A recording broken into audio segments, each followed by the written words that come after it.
अस्सलाम वालेकुम स्टूडेंट्स, कैसे हैं आप लोग? आवाज आ रही है मेरी? वालेकुम अस्सलाम। अल्हम्दुलिल्लाह। मैम आप कैसी हैं? जी मैम आ रही है। जी बच्चे, सबसे पहले तो मुझे ये बताएं कि किसी को कोई क्यूरी अगर क्विज से रिलेटेड है और या क्विज से रिलेटेड किसी ने कोई क्वेश्चंस पूछने हैं तो वो पहले पूछ लें।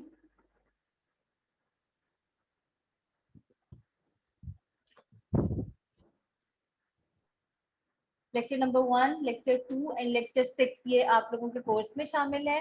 और इसके अलावा ये कि रात में 8 बजे का टाइम है। ठीक है, मेरा ख्याल है 16 एमसीक्यूज है और उसके लिए आप लोगों को 21 मिनट्स गिवन है I guess. Ma'am 20 minutes. 20 minute. 20 minutes, हाँ जी 20 मिनट्स है और 30 मिनट्स के लिए क्विज ओपन होगा, उसमें आप लोगों ने सॉल्व करना है और इजी है, इतना डिफिकल्ट नहीं है। थोड़े से लेक्चर्स तो थे, 3 लेक्चर्स में से ही है बस। और इंशाल्लाह अच्छा से परफॉर्म कीजिएगा। कोई चीज़ अगर उन लेक्चर्स में से नहीं समझ में आई हुई तो वो मुझसे पूछ लें।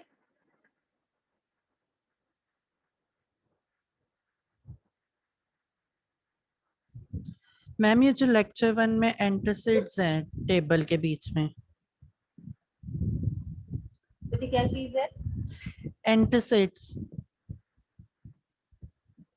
समझ नहीं, एंटासिड्स, हाँ जी। मैम तो इसके बीच में क्या क्या क्या चीजें आएंगी?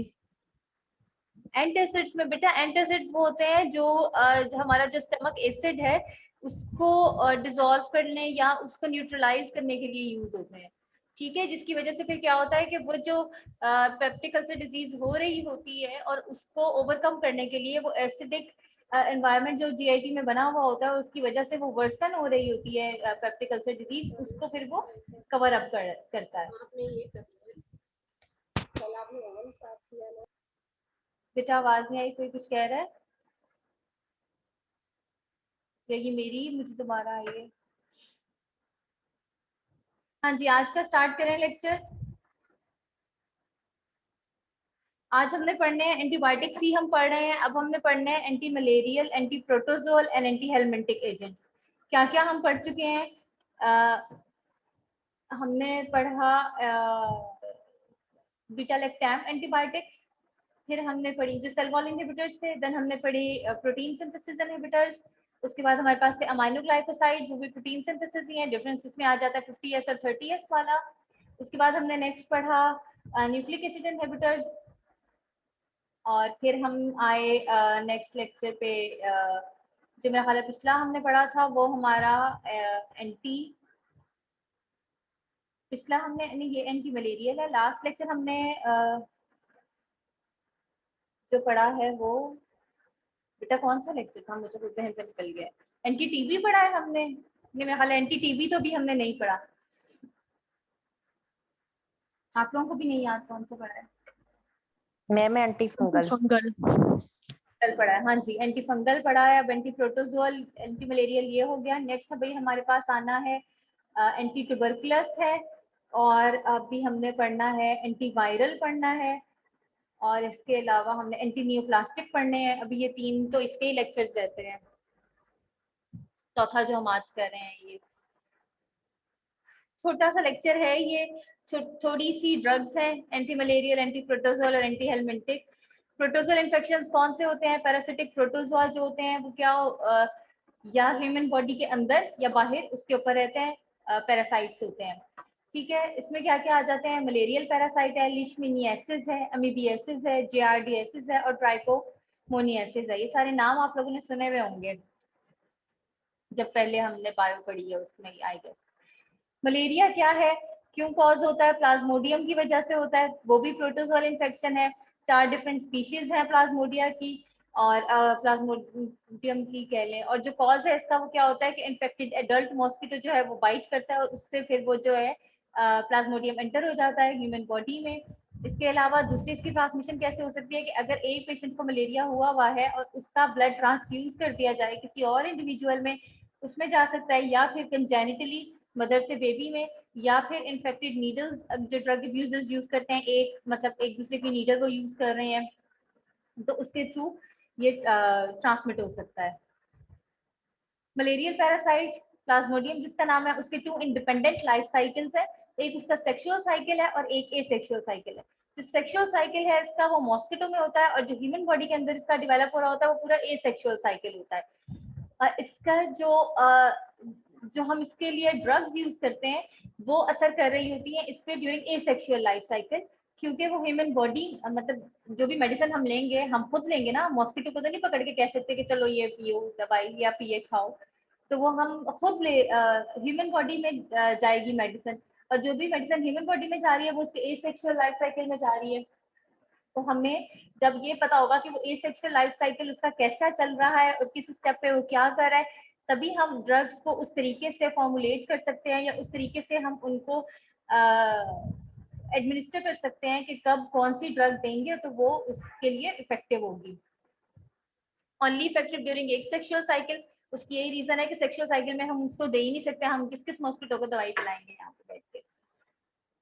अच्छा, ये इसका एसेक्सुअल लाइफ साइकिल है कि क्या हो रहा है। सबसे पहले क्या हुआ, मॉस्किटो ने बाइट किया, ठीक है, that was an infected mosquito, इसने बाइट किया, स्पोरोजोइट्स जो है वो ह्यूमन बॉडी में आ गए, यहाँ से आके स्पोरोजोइट्स चले गए लिवर में।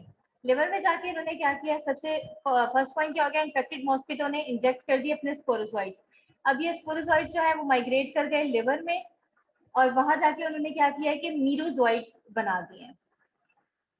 मीरोजोइट्स क्या होते हैं, उसके अंदर ही जो है मजीद डिवीजन हुई और उसने अपने जो है ना कह लें और पार्टिकल्स अपने रिलीज कर दिए हैं, ठीक है। दूसरे ने ये बताया कि वो किसी ब्लड ट्रांसफ्यूजन की वजह से या कंटामिनेटेड नीडल की वजह से भी स्पोरोजोइट्स अंदर एंटर हो सकते हैं, सिर्फ मॉस्किटो की वजह से नहीं आ रहे, मतलब कि स्पोरोजोइट्स एंटर हुए, उनका नेक्स्ट फेट क्या है कि वो लिवर में जाके मीरोजोइट्स बन जाएंगे। वो जो मीरोजोइट्स हैं अब वो रेड ब्लड सेल्स में आ जाएंगे, मीरोजोइट्स रिलीज होंगे और वो इन्वेड कर जाएंगे रेड ब्लड सेल्स को। रेड ब्लड सेल्स के अंदर जाके वो क्या करेंगे, ट्रोफोजोइट बना देंगे, ठीक है। स्पोरोजोइट आया, मीरोजोइट बना, और मीरोजोइट बना लिवर में, और वो जाके फिर ट्रोफोजोइट बना रेड ब्लड सेल्स में। जब जिस रेड ब्लड सेल में ट्रोफोजोइट्स होते हैं उसको हम शाइजोन्ट कहते हैं, ठीक है। यहाँ पे आ गए ट्रोफोजोइट्स, अब ये ट्रोफोजोइट्स जो है ये रिलीज हो जाएंगे, वो रेड ब्लड सेल में से रिलीज हो जाएंगे और बाकी रेड ब्लड सेल्स को भी इन्फेक्ट कर देंगे, ठीक है। ये जो थे वो non infected red blood cells थे, इस रेड ब्लड सेल में था एरिथ्रोसाइट में, और एरिथ्रोसाइट रेड ब्लड सेल्स को कहते हैं। इसमें से रिलीज हुए ट्रोफोसाइट्स, और अब जो ये रिलीज हुए हैं ये सारे बाकी रेड ब्लड सेल्स को भी इन्फेक्ट कर देंगे। रेड ब्लड सेल्स ट्रोफोसाइट्स मल्टीप्लाई करेगा, प्रोड्यूस करेगा new मीरोजोइट्स, these are released within the red blood cell when the red blood cell ruptures and they can infect other red blood cells, और बाकी red blood cells को इसने infect कर दिया। अब ये जो मजीद रिलीज हुए हैं ये क्या करेंगे, गेमिटोसाइट्स बना देंगे, और ये गेमिटोसाइट दोबारा जो है कुछ ने रेड ब्लड सेल्स को इन्फेक्ट किया और कुछ ने गेमिटोसाइट बना दिए, और ये जो गेमिटोसाइट है ये दूसरा मॉस्किटो आया और उसने जब बाइट किया, जो कि नॉन इन्फेक्टेड मॉस्किटो था, जब वो बाइट करेगा तो उससे क्या होगा कि ये जो गेमिटोसाइट्स हैं उसकी बॉडी में चले गए। Female mosquito picks up the gametocytes from an infected human, और वहां पे जो सेक्सुअल साइकिल है वो मॉस्किटो में स्टार्ट हो जाएगा और फिर इसके अंदर स्पोरोजोइट्स बनेंगे, ठीक है। ये साइकिल समझ आ गया पूरा, ये पूरा मॉस्किटो का एसेक्सुअल साइकिल है। अब यहाँ पे हम कब कब जो है उसको उसके लाइफ साइकिल को हिंडर कर सकते हैं थ्रू ड्रग्स कि वो आगे प्रोपगेट ना करे, तो वो किस तरीके से है कि जैसे यहाँ पे आया फर्स्ट टाइम पे ही कि वो लिवर में जा रहा था, ठीक है, लिवर सेल्स में जा रहा था, तो यहाँ पे ही हमने दे दी जो कि इफेक्टिव हुई ड्रग, जो कि एरिथ्रोसिटिक एक्सोएरिथ्रोसिटिक काम करेगी, ठीक है। अभी एरिथ्रोसाइट्स में नहीं गए, वहां पे जो ड्रग काम करेगी वो प्रीमाकोइन है। नेक्स्ट, अब ये आ गए और एरिथ्रोसाइट को उन्होंने इन्फेक्ट कर दिया। अब यहाँ पे जो एरिथ्रोसिटिक फॉर्म आ गई है उनमें जो करेंगी वो बाकी ड्रग्स हैं, यानी रेड ब्लड सेल्स को इन्फेक्ट करने से पहले और रेड ब्लड सेल्स को इन्फेक्ट करने के बाद, ये हमने दो तरीके की ड्रग्स बना ली है जो उस पर पहले या बाद में असर करेंगी, ठीक है। प्लाज्मोडियम की लाइफ साइकिल है, 2 फेजेस है, एक्सोएरिथ्रोसिटिक और एरिथ्रोसिटिक।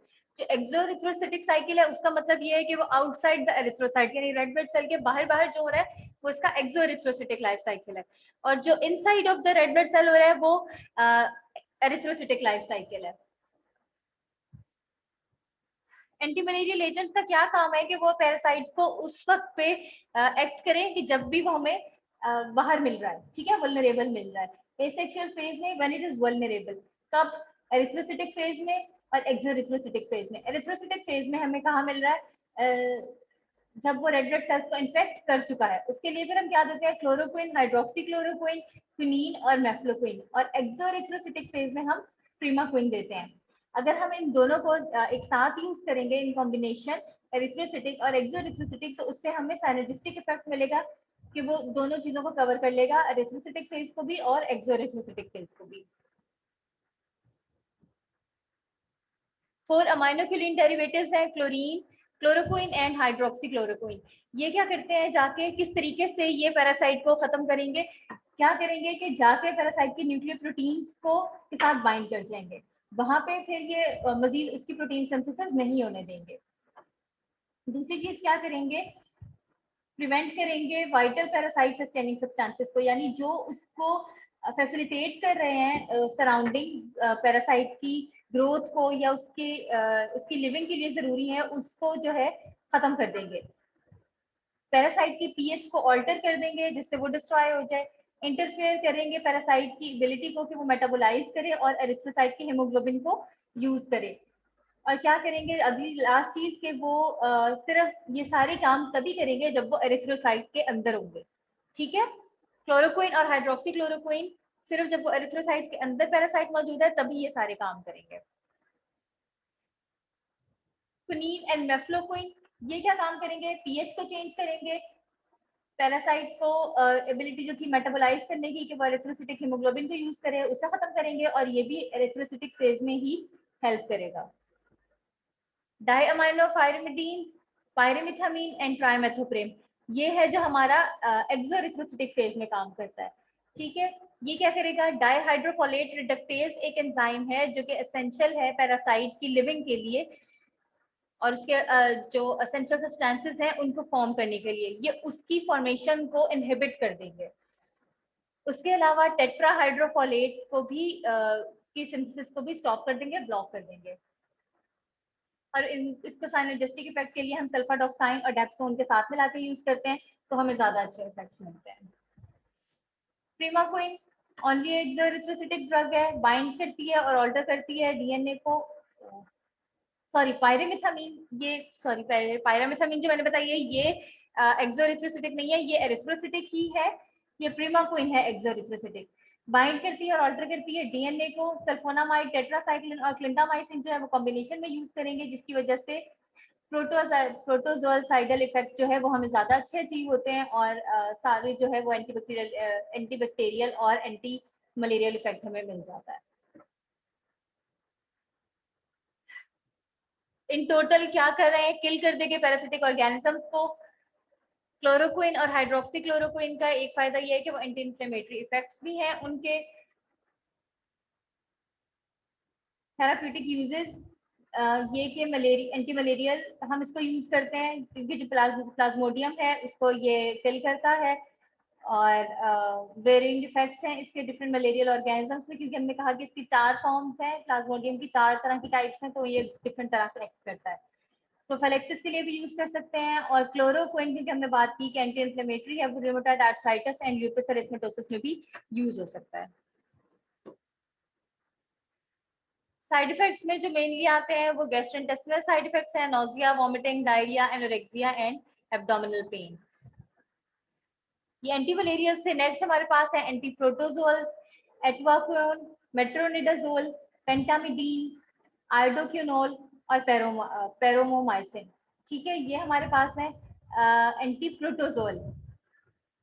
फ्लैजिल बहुत कॉमनली यूज होने वाली मेडिसिन है जिसे सब समझते हैं कि सिर्फ पेट के दर्द के लिए है, लेकिन फ्लैजिल एक एंटीबायोटिक है। ये सारे हम एंटीबायोटिक्स की ही ड्रग्स पढ़ रहे हैं जिसमें एंटी प्रोटोजोल है आगे से, तो ये फ्लैजिल भी एक एंटीबायोटिक है। सिर्फ ये नहीं होता कि एक फ्लैजिल ले लिया और उससे तबीयत ठीक हो जाएगी, एंटीबायोटिक्स को एंटीबायोटिक्स की तरह ही लेना चाहिए।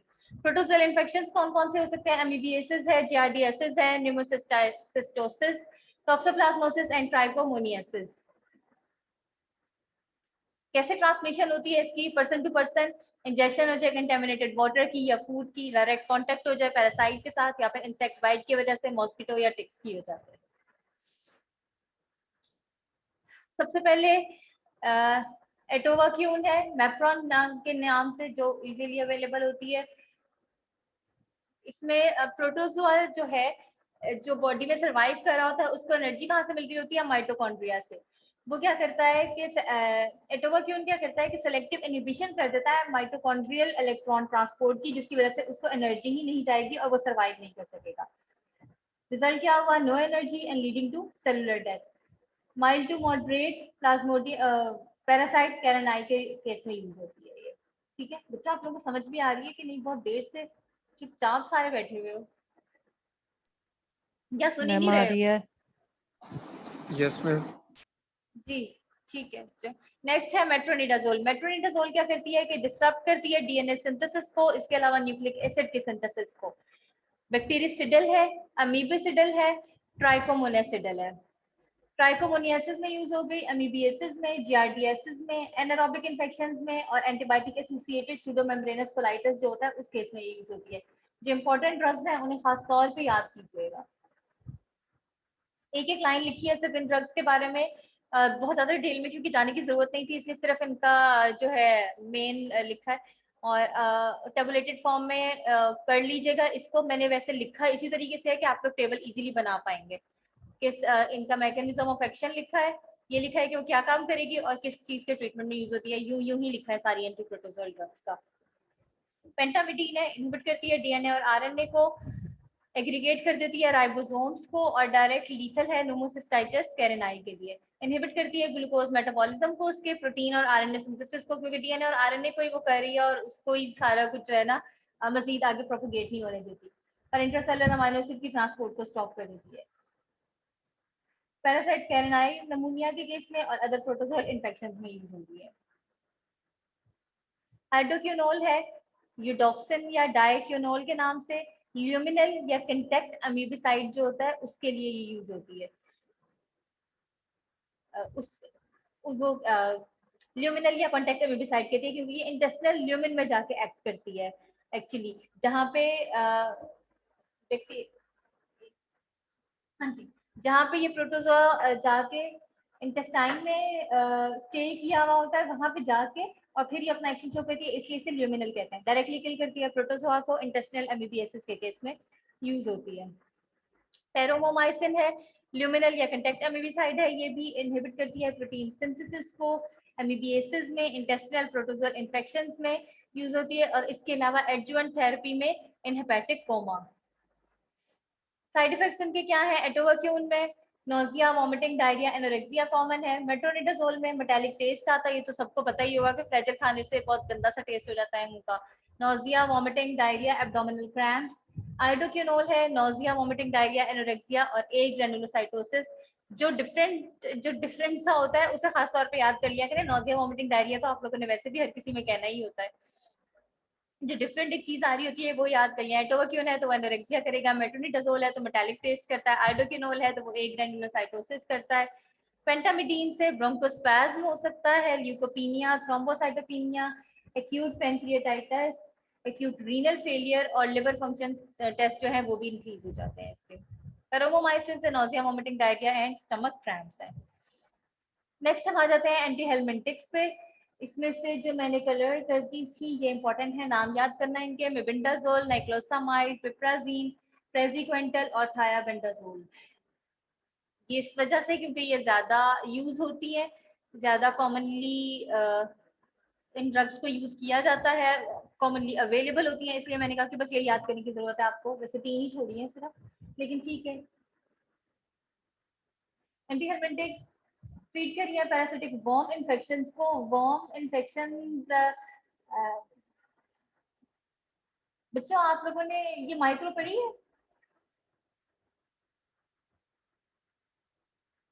रिंग वर्म, राउंड वर्म, ये सब पढ़े हुए हैं ना आप लोगों ने? नाम तो सुने हुए ही है ना?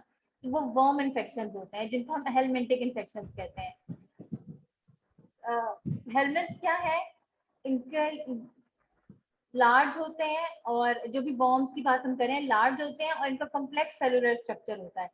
तो इसलिए ड्रग ट्रीटमेंट जो है ना, इनमें वो हम बड़ा स्पेसिफिक सा यूज करते हैं। और उसके लिए फिर हमें क्या करना होता है कि हम पहले इसको आइडेंटिफाई करेंगे कि कौन सा ऑर्गेनिज्म है जिसने ये डिजीज कॉज की हुई है। ठीक है, जैसे हमने एंटी प्रोटोजोल में तो ब्रॉड स्पेक्ट्रम भी थी जो एमीबिएसिस के लिए भी यूज हो रही है, ट्राइकोमोनियासिस के लिए भी यूज हो रही है, तो हम वो एक ही ड्रग दे देंगे और इससे हमारे पास सारी चीजें कवर हो जाती हैं। लेकिन इसमें हेलमेट से अगर बॉम्ब इन्फेक्शन अगर कोई हुआ है तो उसमें हमारे लिए जरूरी है कि पहले हम ये आइडेंटिफाई करें कि वो कौन सा ऑर्गेनिज्म है जिसने डिजीज कॉज की हुई है। एक दफा ऑर्गेनिज्म आइडेंटिफाई हो जाए तो फिर उसके बाद फिर हम स्पेसिफाइड ट्रीटमेंट करेंगे ताकि हम अपने रिजल्ट अचीव कर सकें। फार्माकोलॉजी आ जाए बच्चे। वालेकुम सलाम।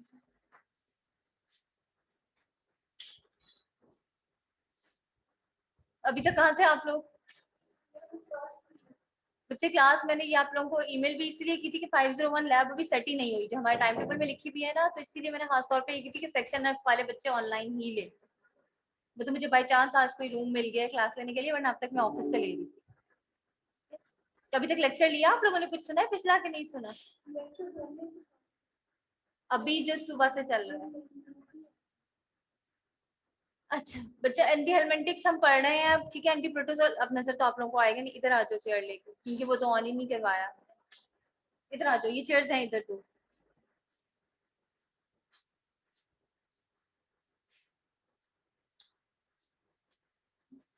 खत्म होने वाला है अब तो ऑलरेडी लेक्चर।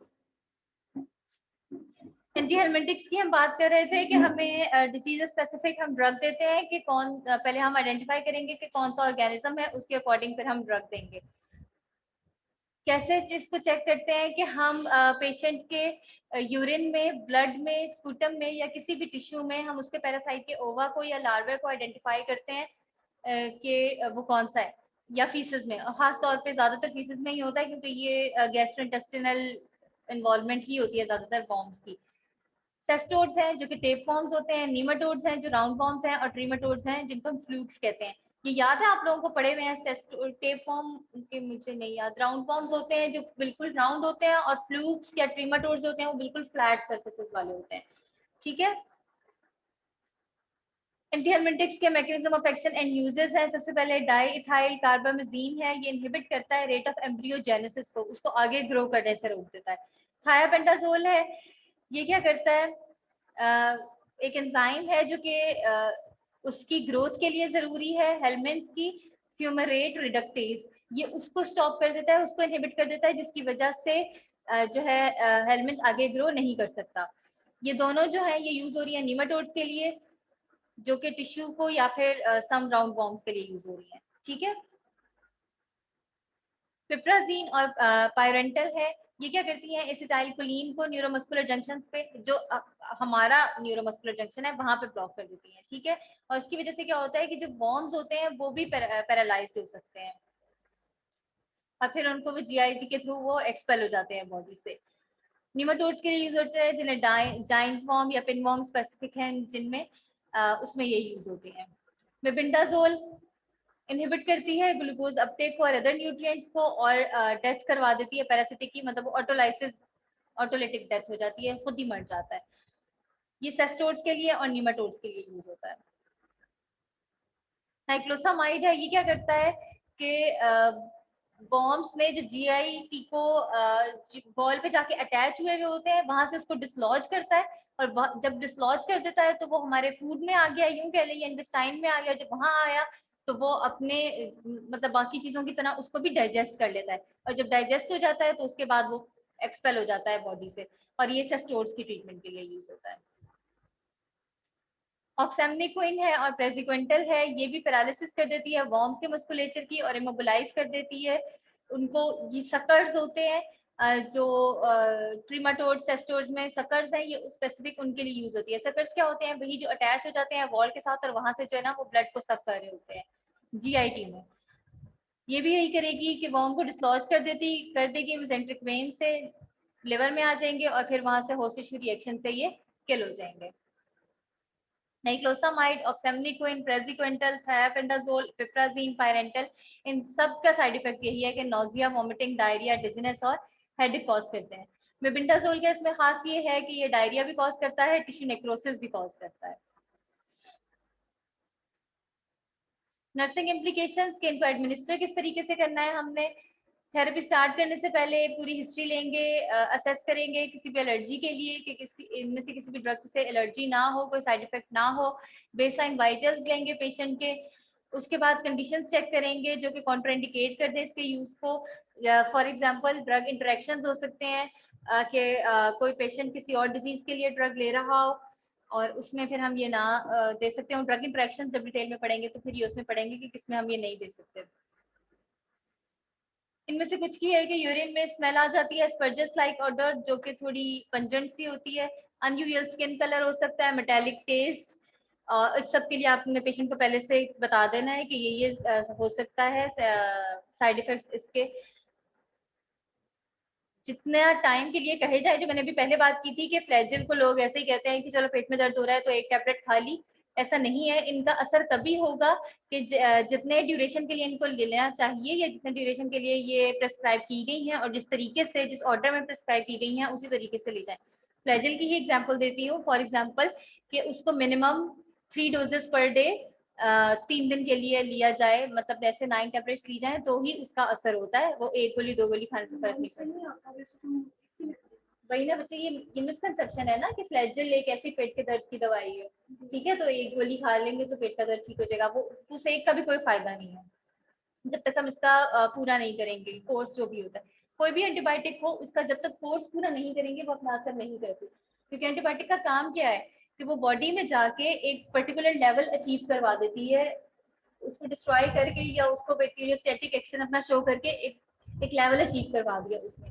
वो एक सर्टेन पीरियड ऑफ टाइम के लिए जरूरी है। अगर एक दफा ली और एकदम से लेवल अचीव तो हो गया लेकिन नेक्स्ट टाइम छोड़ दी तो अभी तो वो पूरी तरीके से किल भी नहीं हुआ था, ठीक है, तो वो फिर दोबारा से इन्फेक्ट कर सकता है बॉडी को। इसके लिए जरूरी है कि जैसे अगर 3 दिन के लिए, 5 दिन के लिए या 7 दिन के लिए, जो भी डिपेंड करता है कि क्या डिजीज है और कितने कोर्स, कितना लॉन्गर ड्यूरेशन का कोर्स रिक्वायर्ड है, ठीक है, तो वो उस हिसाब से फिर ड्रग को दिया जाए। मोस्ट एजेंट्स फूड के साथ लिए जाते हैं और ताकि जीआईटी अपसेट जो है रिड्यूस कर जाए, क्योंकि ये हर किसी में ही आपने देखा है कि nausea, vomiting, diarrhoea, abdominal cramp सब कुछ ही कर रहा है। एंटी मलेरियल एजेंट्स के लिए खासतौर पे इम्प्लीकेशंस ये हैं कि पहले ये चेक करें कि मलेरिया है भी या नहीं है। प्रोफाइलेक्टिकली अगर ये करना है तो 2 वीक पहले से स्टार्ट कर दें, उन लोगों में जिनमें पोटेंशियल एक्सपोजर हो कि पता हो कि यहाँ पे मतलब ऐसे कोई फील्ड एरिया में जा रहे हैं और वहाँ पे हो सकता है उनको, और उस एरिया छोड़ने के बाद 8 वीक्स तक देते रहें। और मेडिकेशंस ये वीकली ली जाएंगी विद 8 आउंसेस ऑफ वाटर। इसके अलावा ये कि जो एंटी मलेरियल के साइड इफेक्ट्स है,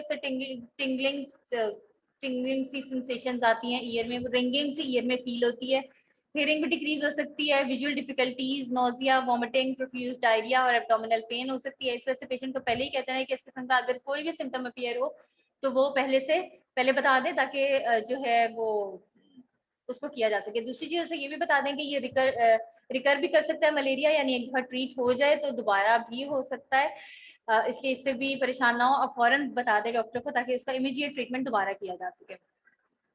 ये आमतौर पे मतलब थोड़ा बहुत मलेरिया बड़ा कॉमन वैसे हो गया है कि हम समझते हैं कि कॉमन हो गया है, लेकिन मलेरिया अगर वर्सन हो जाए तो उसके फिर बहुत ज्यादा साइड इफेक्ट्स आ जाते हैं, ठीक है। इस वजह से ये इतनी बातें हैं कि अगर बहुत ज्यादा सीवियर कंडीशन हो जाए मलेरिया की उस केस में साइड इफेक्ट्स को मॉनिटर करते रहें। इन सारी ही ड्रग्स के केस में, एंटी मलेरियल हो, एंटी प्रोटोजोल हो या एंटी हेलमेटिक हो, सबको करते रहें कि पेशेंट को पहले से बता दें बिफोर हैंड कि क्या क्या इसके साइड इफेक्ट्स हैं, और अगर इस किस्म का कोई भी साइड इफेक्ट हो तो हमें रिपोर्ट कर दें। और जो लॉन्ग टर्म थेरेपी है उसमें उसके थेरापेटिक इफेक्ट्स को और जो एडवर्स इफेक्ट्स हैं वो भी देखते रहें कि क्या हो रहा है और वो मजीद खराबी की तरफ तो नहीं लेके जा रहा, मजीद वर्स तो नहीं हो रहे साइड इफेक्ट्स, ये चेक करते रहें। ठीक है बच्चों, कोई चीज नहीं समझ में आई आप लोगों ने तो बच्चे मैं कुछ नहीं कह सकती कि मुझे रूम मिलेगा या नहीं मिलेगा नेक्स्ट टाइम जब भी लैब सेट हो जाए। बच्चे बस हाँ इसी क्लास का इशू हो रहा है कि ये लैब है 501 लैब है मेरा ख्याल है, लेकिन वो ना अवेलेबल नहीं है। अभी वहाँ पे सिस्टम मेरा ख्याल है कि सिस्टम तो आ गया हुआ है लेकिन शायद कैमरा नहीं है और ये एक दो चीज़ें नहीं है जिसकी वजह से अभी नहीं हो रहा।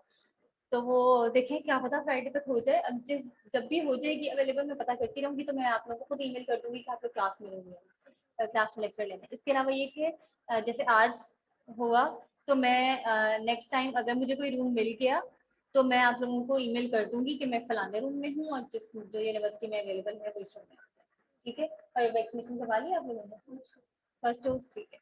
तो आप लोग प्लीज सब लोग वैक्सीनेशन करा लें। आप लोगों के मिड फाइनल सब कुछ ऑन कैंपस होना है, ये बात याद रख लें। एटलीस्ट वैक्सीनेटेड तो हो, ऐसा नहीं होगा कि जिसने नहीं कराई होगी उसको ऑनलाइन हो जाएगा या ये हो जाएगा। मैम जिनको मेडिकल इशू की वजह से वैक्सीनेशन नहीं लग सकती वो क्या करें?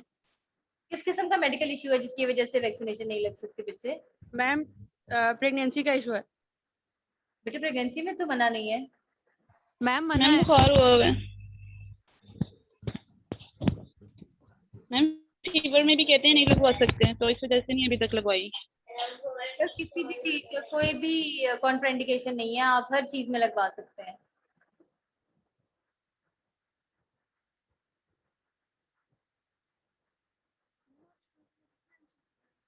बेटे 16 एमसीक्यूज हैं और मेरा ख्याल है 20 मिनट्स या 21 मिनट्स मैंने दिए हैं उसके लिए, और इजी से हैं। अच्छा पेपर करना। और बच्चों आप बच्चे ये एक दफा ये वाला क्विज भी आप लोग दे लो, फिर अपनी इसको चेक करो, असेसमेंट खुद ही करो, मुझे बताओ कि इसको क्या करना चाहिए। दोनों को ही इंक्लूड करना है। वैसे मैं सजेस्ट करूंगी कि दोनों को 5-5% रहने दें, उससे ये होगा कि जितने उधर से मिले बाकी इधर से मिल गए। बेस्ट वन करेंगे तो क्या पता है कि किसी के नहीं भी अच्छे हो, ऐसे सबका फायदा है कि 5-5% नो मैम बेस्ट वन सही रहेगा, किसी ना किसी में तो आ नो ही मैम जाएंगे ना, दोनों दोनों में से किसी एक में तो आ 5-5%। जाते हैं। मैम बेस्ट एक कर लें। स्टेप कर ले बेस्ट मैम बेस्ट वन ठीक है। 5% में से बच्चे 5% में से किसी को मैम दो 5-5% ही रहने दें। 5% वाला ही रख लें। Yes yes ma'am. किसी का वो वाला कुछ अच्छा हुआ होगा, किसी का ये अच्छा हो जाएगा तो बैलेंस हो जाएगा। जी बच्चे मैं भी यही कह रही हूँ कि 5-5% रखेंगे तो ज्यादा बेहतर है कि कम भी आए होंगे तो 2 और 2% मिला के भी 4 बनते हैं। और अगर ये क्विज भी अगर ना अच्छा हुआ और इसमें भी 4 ना बने 3 बने तो वो कम से कम कंबाइन करके ज्यादा तो बन रहे हैं ना। तो बेस्ट वन के बजाय मेरा ख्याल है कि 5-5% रखना ज्यादा फिजिबल होगा। और कोई चीज यस पूछनी जी है? मैम ठीक है। जी बच्चों क्विज रिलेटेड कोई चीज पूछनी हो या लेक्चर रिलेटेड कोई चीज पूछनी हो तो पूछ लें।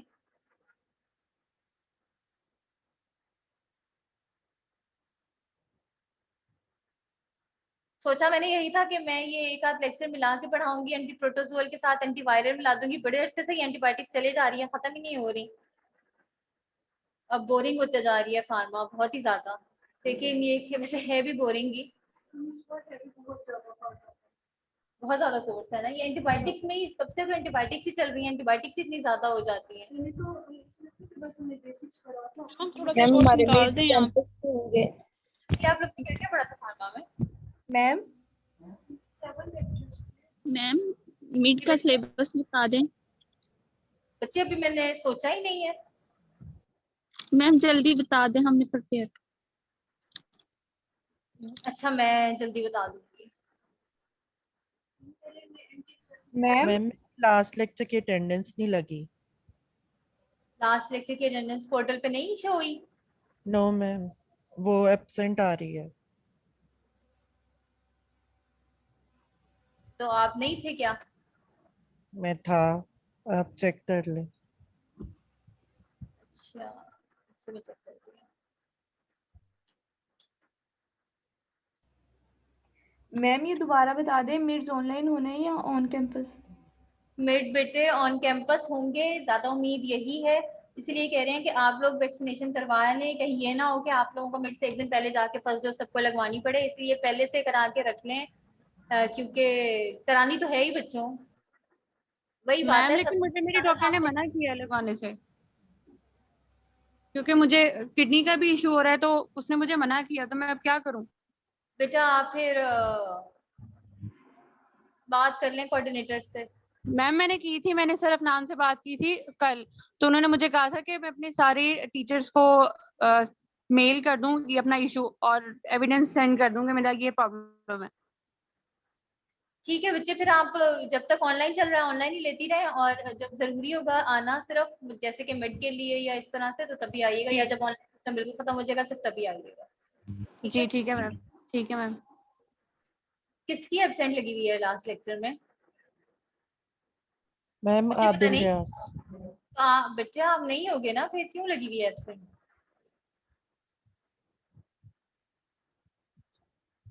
मैम पता अब नहीं, तो मैं कुछ तो बच्चे, अब तो कुछ बच्चे सारे पिछले लेक्चर्स की मैंने बगैर देखे प्रेजेंट की हुई है, वो कोई नहीं कहता, एक एब्सेंट लग गई है तो आप लोग कहते हो। कोई बात नहीं। Okay ma'am. मैम कौन ये सा काउंट? अटेंडेंस काउंट तो नहीं ना होगी? नहीं बच्चे, अब कहाँ काउंट हो रही है? बस ठीक है, फिर रहने दे।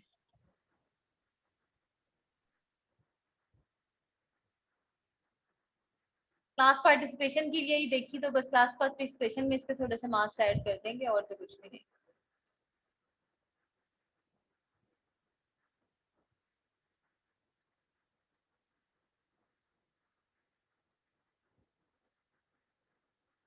अब्दुलरहमान,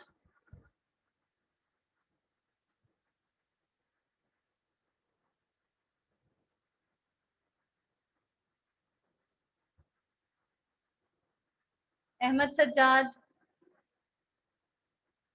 आयमा यार, एमन अली, एमन खालिद। हाजिर मैम। एमन खालिद दो दफा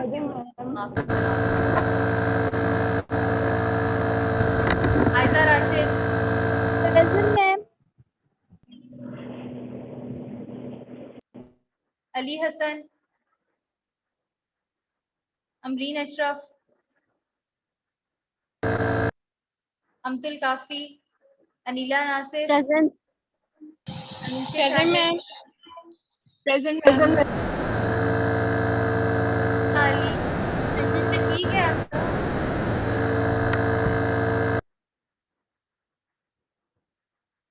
अरीज आसिफ, प्रेजेंट मैम। अरीज रब्बानी, अरूज अजीज,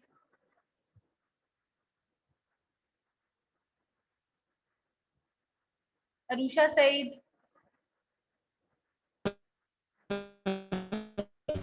जी शहरियार, जी अरूशा लग गई आपकी। Atruba Aslam, present ma'am.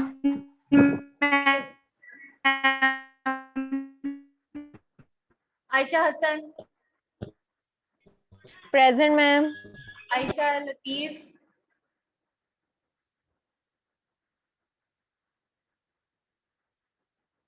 बच्चे मैं खुद ही लगा लूंगी, आप लोग चुप ही रहें।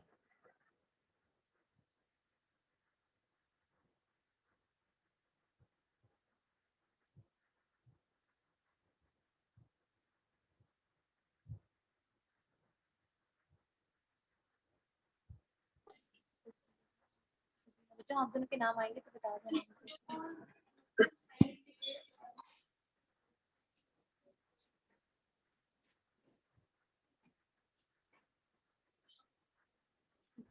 Ma'am present Fatima Shahid. गुलाम अब्बास, नहीं नजर आ रहा।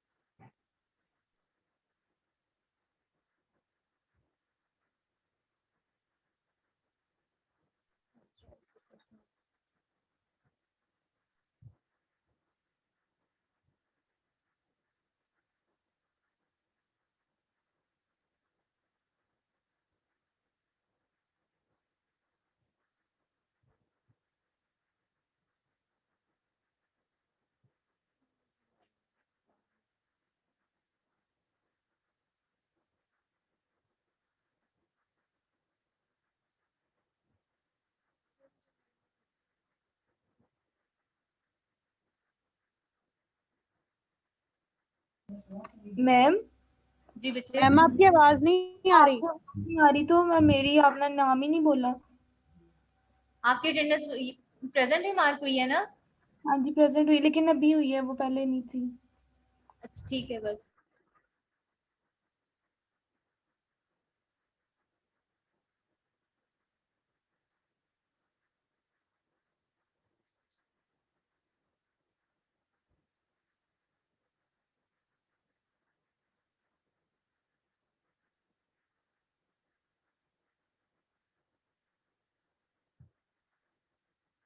इसको देख देख के ना इसमें पानी आना शुरू हो जाएगा।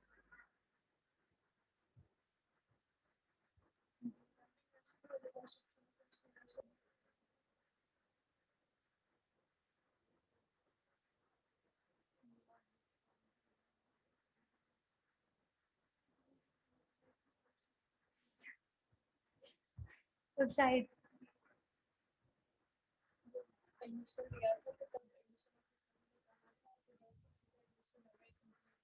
बिल्डिंग बन जाएगी।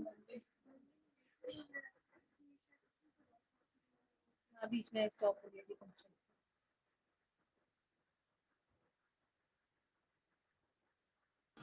मैम जिनकी अटेंडेंस होगी वो जा सकते हैं।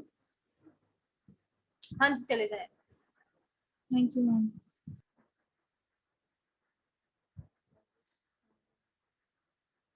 मेरी तरतीब तो खराब कर दी।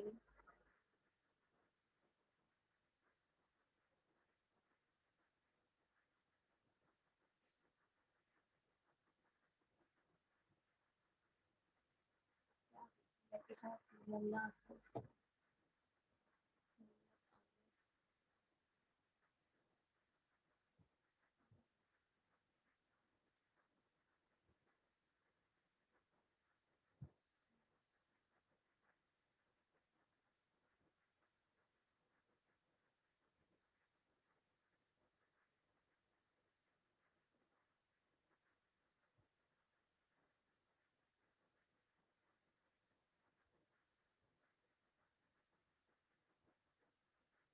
जी बच्चों, ये हैंड किसने रेज किया हुआ है, क्या कहना है आपने? मैम आपकी आवाज नहीं आ रही थी इसलिए किया। आपकी अटेंडेंस मार्क हो गई है? नो मैम अभी नहीं हुई। बस देखती रहे फिर।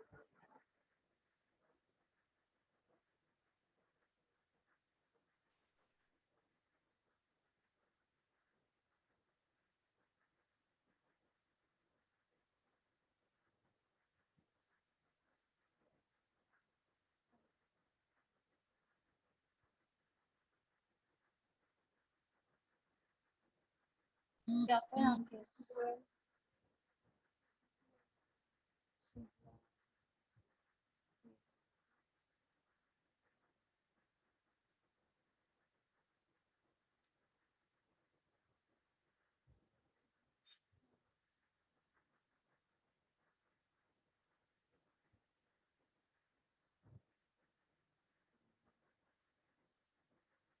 मैम आपने मेरी एब्सेंट लगा दी है। कौन सी बच्चे? मैम उरुषा सफदर।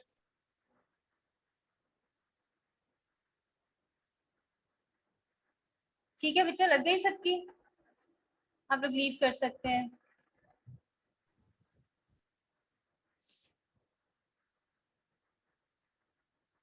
अच्छा अच्छा, क्विज करना बच्चों, आप लोग भी बच्चों जा सकते हैं। अल्लाह हाफिज।